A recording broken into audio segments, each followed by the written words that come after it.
I guess really my first question, Dan, is were you surprised at this announcement? I mean, look, we were surprised on the positive, the $35,000 vehicle coming out, I think a lot quicker than anyone expected. Most viewed it as July, August. I think that's clearly a positive. In terms of going to online, I think it was time to rip the Band-Aid off. I mean, they need to do that as a thread in the needle on profitability.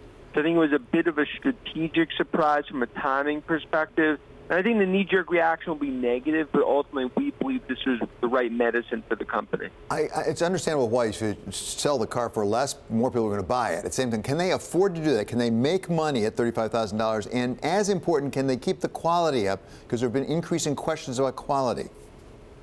Look, that's going to be the balance for them. I mean, we believe in 12 to 18 months, gross margin profile on the $35,000 car will be toward the target for the company. And look, that's key because given the debt, given the profitability profile, it's what they need to do. And that's why from an efficiency perspective, they found efficiencies in Fremont and Giga, but ultimately going to online sales gives them more flexibility to do this.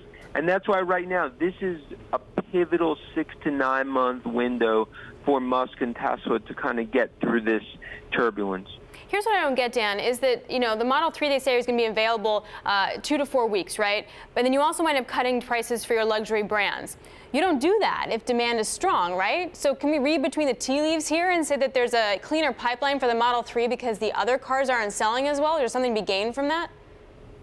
Yeah, I think, look, I would put it as right now with the EV tax credit that's got halved in the U.S., gets halved again July 1st, that's definitely pulled forward demand that you saw last year. And you've seen definitely some things in the armor in terms of demand. I think it speaks to that. I think they need to cut prices. You need to have a mid-range vehicle for the masses. I think you've started to see that in the U.S. Europe's starting to obviously ramp as well as China. But nonetheless, I mean, they need to come out with a mid-range vehicle profitably for the masses on the consumer side. That's really going to be the key to the bull thesis for Tesla taking off. And that's why right now the next, called 3 to 5 years will be defined by the next 6 to 9 months.